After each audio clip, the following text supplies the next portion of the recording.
귀한 찬양 감사합니다. 신앙의 우정이 만들어내는 멋진 은혜로운 찬양이었습니다.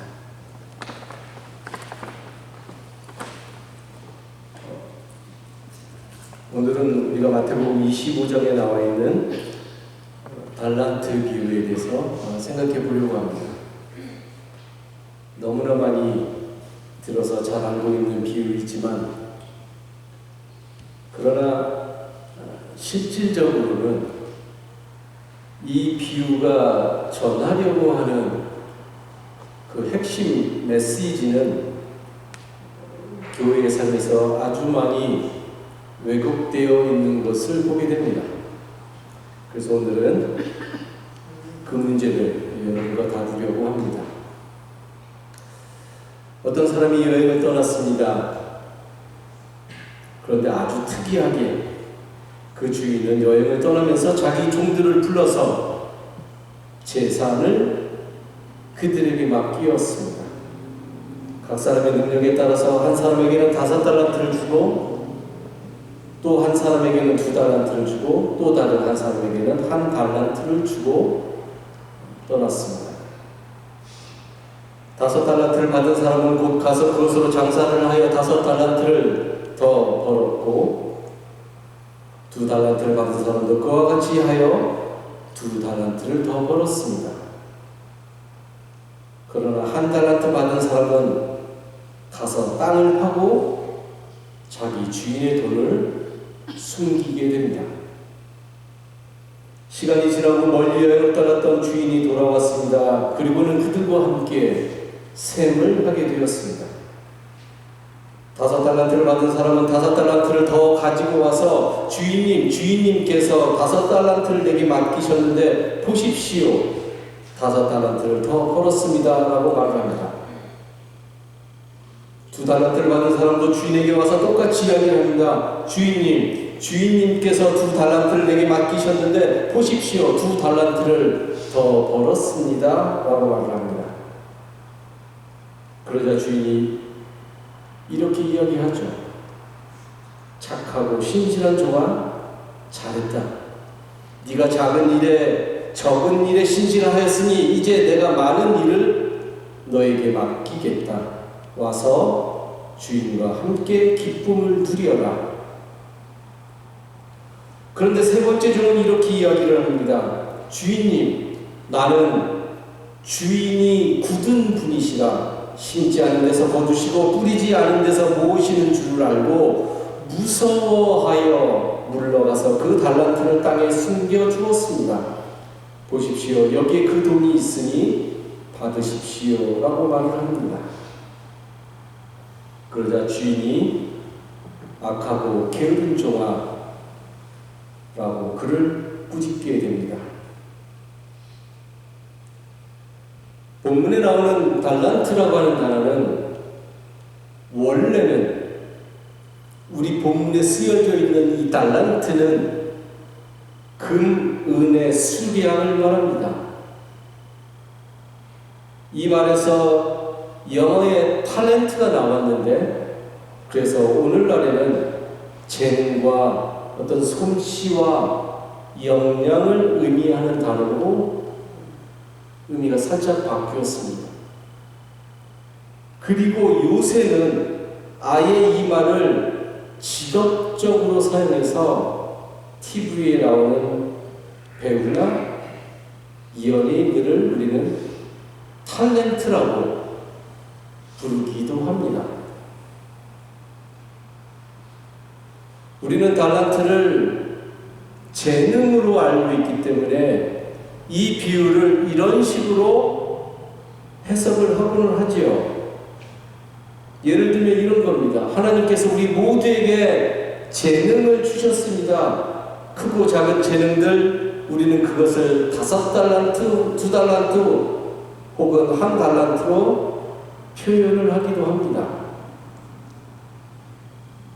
우리는 하나님으로부터 받은 그 달란트를 첫 번째 종 혹은 두 번째 종처럼 잘 발전시키고 개발해야 하고 또한 능력을 충분히 발휘하면서 이 땅에서 살아가야 합니다.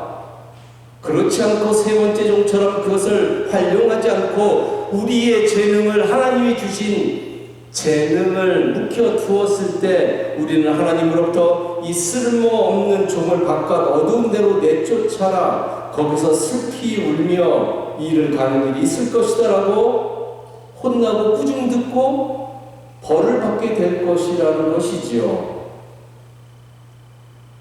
여러분, 우리는 이 정도 범위에서 이 비유를 해석하고는 하는데, 제가 오늘 여러분에게 묻고 싶은 건 이겁니다. 정말로 이 비유가 이것을 전하려고 하는 것일까요?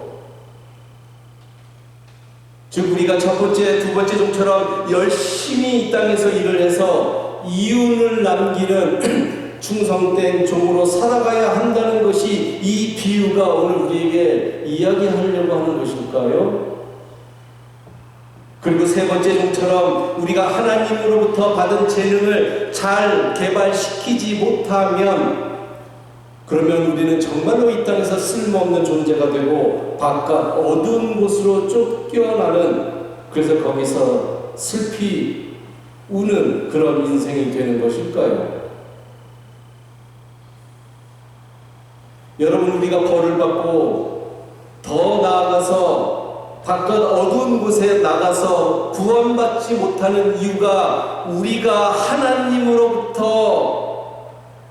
부여받은 재능을 발전시키지 않아서입니까?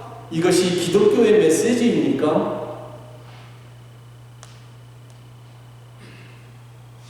만약 우리가 구원받지 못한다고 한다면 우리가 하나님으로부터 받은 재능을 발전시키는데 실패했기 때문이 아니라, 만약에 우리가 구원받지 못한다면 우리가 예수 그리스도의 길을 믿지 못하고 그 길을 걸어가지 못하기 때문인 것이지요.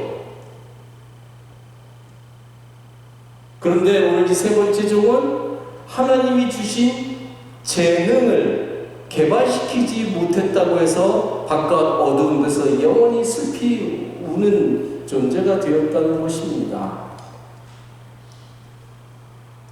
그렇다면 이 달란트 비유는 진정으로 무엇을 말하는 비유일까요? 묻지 않을 수 없습니다.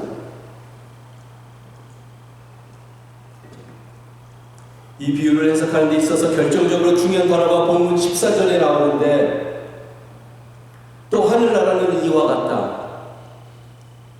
어떤 사람이 여행을 떠나면서 자기 종들을 불러서 자기의 재산을 그들에게 맡겼다라고 비유의 처음에 이렇게 시작합니다. 결정적으로 중요한 단어가 나오죠. 또 하늘나라는 이와 같다. 여러분, 이 비유가 하늘나라의 비유라는 겁니다. 하나님의 나라의 비유라는 것이지요.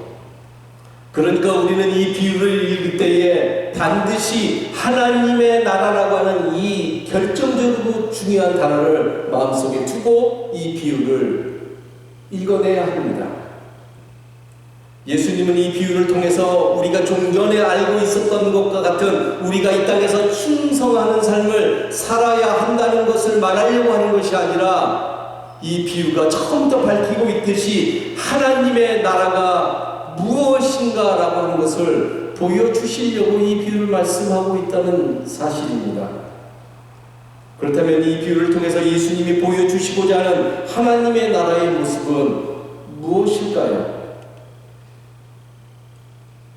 우리가 이 비유에서 제일 눈여겨봐야 할 것은 주인의 아주 독특한 행위입니다. 제가 독특하다라고 말을 한 이유는 이 주인이 보여주고 있는 행위가 우리의 일상적인 기대를 넘어서서 너무나 특이하기 때문에 그러합니다.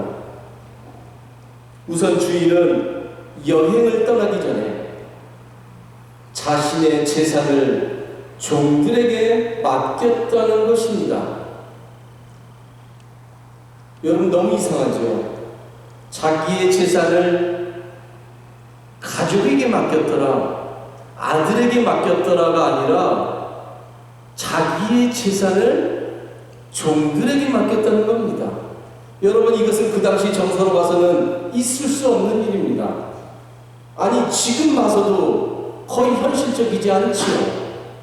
왜냐하면 주인의 행위는 그 당시의 사회의 질서를 무너뜨리는 일이기 때문에 그러합니다. 어느 주인도 자신의 재산을 종들에게 맡기지 않습니다.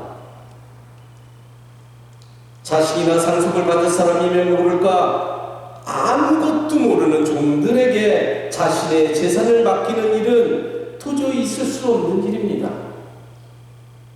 그런데 그 주인은 그 당시의 정서와 그 당시의 관념과 그 당시의 질서를 무시한 채 그 일을 행합니다.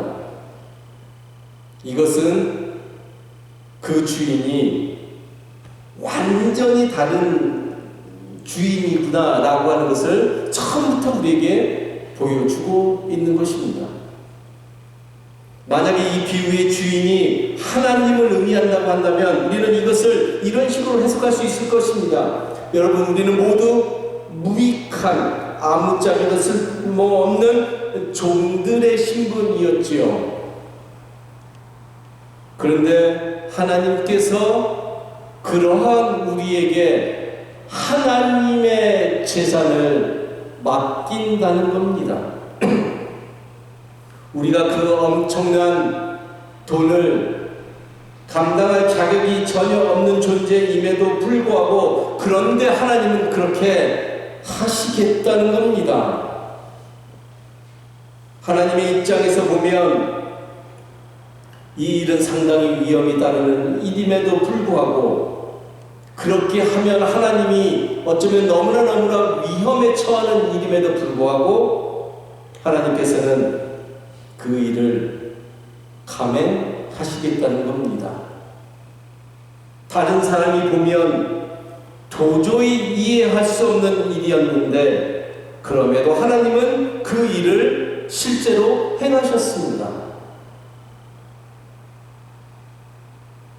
아무리 생각해봐도 그렇게 하신 이유는 사랑 이외에는 답이 없습니다. 논리적으로 그 무엇을 댈 수가 없습니다. 우리에 대한 말로 다 할 수 없는 사랑 때문에 그렇게 하셨다는 것이지요. 그래서 우리는 이러한 하나님의 독특한 모습을 통해서 몇 가지를 생각해 보게 됩니다.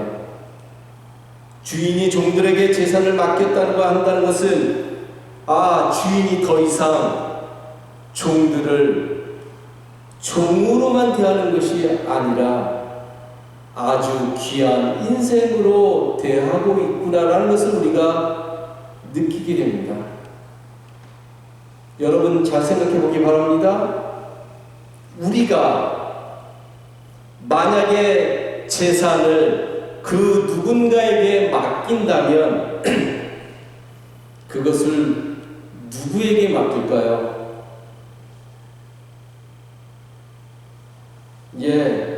아무한테나 맡기지 않죠. 아무한테나 맡기지 않습니다. 그냥 지나가는 사람한테 혹은 몇 번 만난 사람한테 그것을 맡기지 않습니다. 선별하고 또 선별하겠지요. 아니, 선별해도 못할 겁니다. 자기의 자식 아니면 그 일은 거의 불가능하지요. 하나님이 우리를 종으로 대하시는 것이 아니라 무엇으로 대하신다는 겁니까? 우리를 하나님의 자녀로 대하시겠다는 겁니다. 그래서 우리는 이 비유를 통해서 하나님의 마음을 읽을 수 있지요. 하나님은 우리를 아주 소중하고 그리고 귀하고 그리고 우리를 중요한 사람으로 여기고 있다는 겁니다. 어느 정도로 중요하냐고요? 중요하다고요? 하나님의 재산을 맡길 정도로 말입니다. 하나님이 우리를 그렇게 소중하고 귀한 사람으로 대해주시는 겁니다. 여기에 바로 우리들의 삶이 가지고 있는 진정한 의미와 가치가 있는 것이지요. 하나님이 나에게 하나님의 제사를 맡기는 그런 존재구나 라는 것이라는 말이죠. 그렇다면 여러분, 하나님이 우리를 종으로 대하시는 것이 아니라 귀한 인생으로 우리를 부르시는 목적은 무엇일까요? 하나님은 우리의 삶을 가치 있는 인생이라고 인정하시면서 하나님은 계속해서 그래서 우리와 관계를 맺고 싶어 하시는 겁니다. 하나님께서 우리에게 달란트를 주셨다고 한다는 것은 계속해서 우리와 더불어서 끊임없는 사귐의 관계를 갖고자 하심이 궁극적인 목적이라는 말입니다. 너랑 내가 끊을 수 없는 존재라고 한다는 것이 달란트가 가지고 있는 생명력을 갖고 있는 상징인 것이죠. 그래서 하나님은 계속해서 이렇게 이야기해요. 너희가 나의 기쁨에 참여하라고 말이죠. 하나님이 누리는 이 기쁨에 너희들이 참여하라고 말입니다. 한 번의 사귐이 아니라 계속된 사귐으로 기쁨을 영원히 누리는 관계로 하나님은 나아가기를 원하신다는 말입니다. 그렇다면 오늘 우리는 이 비유를 통해서 어떠한 하나님의 나라를 경험하게 됩니까? 하나님의 나라라고 하는 것은 마태복음 25장 오늘 비유로 말하면 하나님의 나라라고 하는 것은 하나님께서 우리의 삶을 더 이상 종으로 부르는 것이 아니라 우리의 삶을 자녀의 삶으로 인정해 주시고 그래서 그 자녀와 관계를 맺으시고 풍성의 사귐의 일이 일어나는 것을 말하는 겁니다. 다시 말해서 오늘 설교의 제목이 보여주듯이 하나님이 열어가는 하나님의 나라라고 하는 것은 다른 것이 아니라 하나님께서 우리를 위해서 사귐의 장을 열어주시는 것을 의미합니다. 하나님이 우리에게 당신과 사귀자고 사귐의 장을 열어주는 것, 이것이 바로 하나님의 나라라는 뜻이지요. 첫 번째 종과 두 번째 종은 바로 그러한 주인을 정확하게 파악했습니다. 즉 주인이 처음부터 다른 주인하고는 다르다라고 하는 것을 그들은 느꼈고 그래서 그들을 어떻게 대해 주었는지를 정확하게 파악한 그들은 그것에 대해서 감사하면서 주인의 사랑을 신뢰하면서 주인과 더불어서 사귐의 일을 충만하게 한 사람들이었습니다. 하나님이 열어주신 그 사귐의 관계를 소홀히 하지 않고 그 사귐을 온몸으로 살아낸 사람들이었습니다. 본문 말씀에서 그들이 받은 달란트를 더 풍성하게 불렸더라. 5달란트 받은 사람은 5달란트를 불렸고 2달란트를 받은 사람은 2달란트를 더 불렸다고 한다는 것은 바로 이러한 사귐의 삶을 의미한다고 볼 수 있습니다. 그리고 바로 주인은 자신을 신뢰하면서 자신이 열어놓은 사귐의 장에서 그러한 삶을 살아갔던 그 첫 번째 종과 두 번째 종을 주인은 너무너무 칭찬할 수밖에 없었습니다. 나의 기쁨에 참여하라고 말이지요. 그런데 안타깝게도 세 번째 종은 주인을 오해했습니다. 그가 주인에게 이렇게 말을 합니다.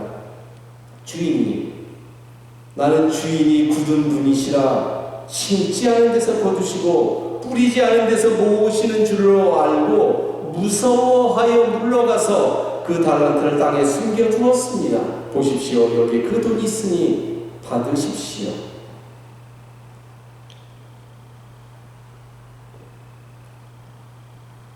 여러분, 이 종은 주인을 오해해도 아주 철저하게 오해하고 있는 것을 보게 됩니다. 재산을 맡기는 주인을 가리켜서 세 번째 종은 주인을 어떻게 정의하고 있습니까?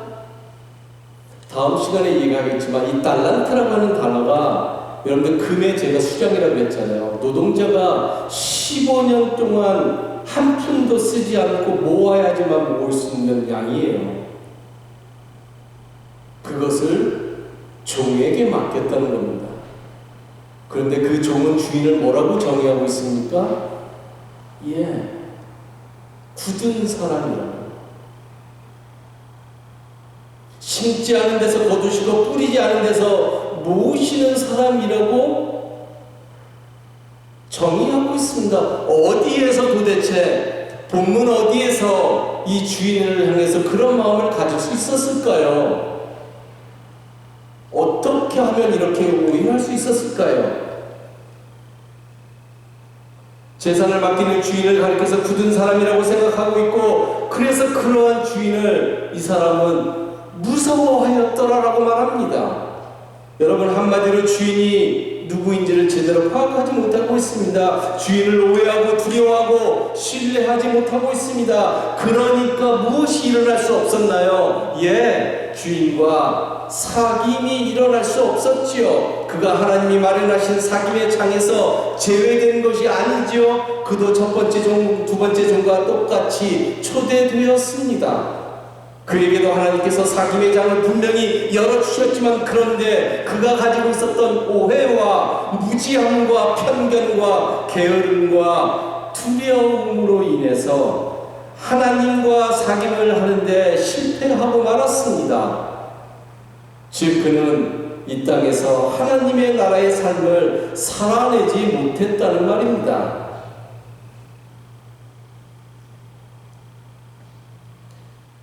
우리는 모두 하나님의 사귐의 장에 초대된 사람들입니다.